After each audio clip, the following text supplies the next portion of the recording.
प्रधानमंत्री नरेंद्र मोदी की 25 सितंबर को प्रस्तावित बांसवाड़ा यात्रा से पहले भाजपा प्रदेश अध्यक्ष मदन राठौड़ उदयपुर पहुंचे। यहां उन्होंने पार्टी कार्यकर्ताओं के साथ बैठकर तैयारियों की समीक्षा की और इसके बाद मीडिया से बातचीत की। पत्रकार वार्ता के दौरान जब बांसवाड़ा सांसद राजकुमार रोत की हालिया टिप्पणी पर सवाल किया गया तो मदन राठौड़ ने तीखा जवाब देते हुए कहा कि बांसवाड़ा की जनता से पूछिए कि वे कितनी खुश हैं। जिनकी जमीनें अधिग्रहित हुई उन्हें बाजार दर से 10 गुना ज्यादा मुआवजा मिला। उन्होंने सांसद रोत पर आरोप लगाया है कि वे समाज को तोड़ने का काम कर रहे हैं, जो एक सांस्कृतिक दुराचार है।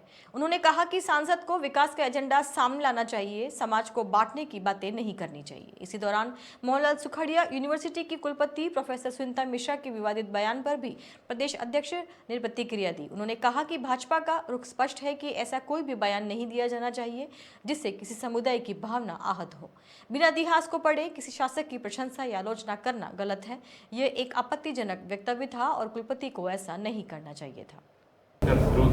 बीसी ने एक बयान दिया था मेवाड़ की धरती पर औरंगजेब की प्रशंसा की थी और कहा था एक कुशल प्रशासक है, तो इसको लेकर सरकार या पार्टी क्या स्टैंड ले रही है? देखिए, सबसे पहले तो मैं ये कहना चाहूँगा कि जब तक इतिहास का पूरा अध्ययन कोई नहीं कर ले तब तक किसी भी प्रकार का बयान देना नहीं चाहिए। किसी ने बिना ध्यान बिना पूरा अध्ययन किए एक पहलू पर बयान कर दिया, जबकि किसी भी शासक की प्रशंसा करते हैं तो वो सारे सर्वांगीण सोच होनी चाहिए। केवल एक बिंदु पर विचार करके कह देना मैं सोचता हूँ कि अच्छा नहीं है। इस प्रकार का वक्तव्य नहीं देना चाहिए। और जिसने भी दिया, हालांकि उन्होंने सॉरी भी किया है, बाकी सब कुछ भी किया है, लेकिन ऐसा करना ही नहीं चाहिए कि ये आवश्यकता नहीं पड़े। पूरा ध्यान देना चाहिए कि किसी एक विषय पर किसी ने काम कैसा किया और उसका बाकी व्यवहार कैसा रहा, ये भी आकलन किए बिना कभी भी स्टेटमेंट नहीं देना चाहिए।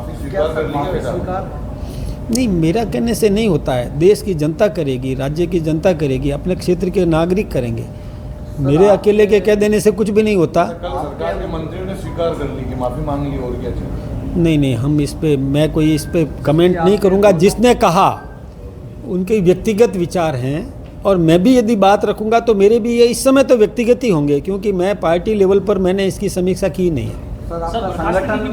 संगठन पूरा बर्खास्त करने की मांग, एक करो एक पार्टी ने एक प्रस्ताव लिया उदयपुर में, बीजेपी शहर जिला ने, और जनजातीय मंत्री ने भी कहा कि उनको बर्खास्त किया जाए। पूरा संगठन बर्खास्त करने की मांग कर रहे हैं, उस पर आप क्या कहेंगे संगठन अध्यक्ष? देखिए, ये सब इस पर गंभीरता से चिंतन करेंगे। क्या स्टेटमेंट था, पूरा स्टेटमेंट पढ़ेंगे, पूरा समझेंगे, उसका एक बार उसको बुला करके पूछताछ भी करेंगे, उसके बाद निर्णय लेंगे, जनहित का निर्णय लेंगे। आप 4 स्टूडेंट जो है वो भूख हड़ताल पर बैठे, अनशन पर बैठे हैं। कोई पूछने की ये एक निवेदन है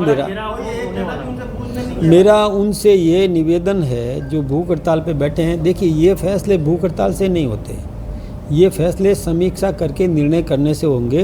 भूख हड़ताल करना अपने आप को तकलीफ देना है। जब अपराध करे कोई और सज़ा खुद भुगते, ये ठीक बात भी नहीं है। वो घोर अन्याय कर रहे हैं आदिवासी जनता का। वहाँ की जनता से कभी पूछो जा कर के।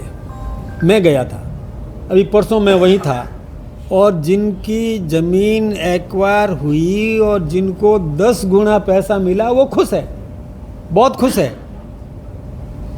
बाजार दर से 10 गुना मिल जाता है तो जनता तो बहुत खुश है। अच्छा, दूसरी बात है कि विकास चाहिए कि नहीं, और विकास चाहिए, इस इलाके को विकास चाहिए। इस इलाके में जो विकास की योजनाएं बन रही है तो उसका लाभ तो इस यहाँ के नागरिक को मिलने लगेगा ना। और जहाँ तक राजकुमार जी रोत के बारे में मैं एक बात बताऊँ, वो समाज को तोड़ने का षड्यंत्र कर रहे हैं। ये ठीक बात नहीं है। एक सांस्कृतिक मतलब ये दुराचार कहना चाहिए। हमारी संस्कृति को समाप्त करने का जो षड्यंत्र कर रहे हैं वो किसी भी प्रकार से क्षम्य नहीं है। वो गलत काम कर रहे हैं। समाज को नहीं तोड़े, वो राजनीति चमकाए अपनी, लेकिन समाज को तोड़ने के लिए राजनीति करना अच्छी बात नहीं है। हाँ, अपने योजना बताए, अपना विकास का एजेंडा बताए, अब जन सेवा करे,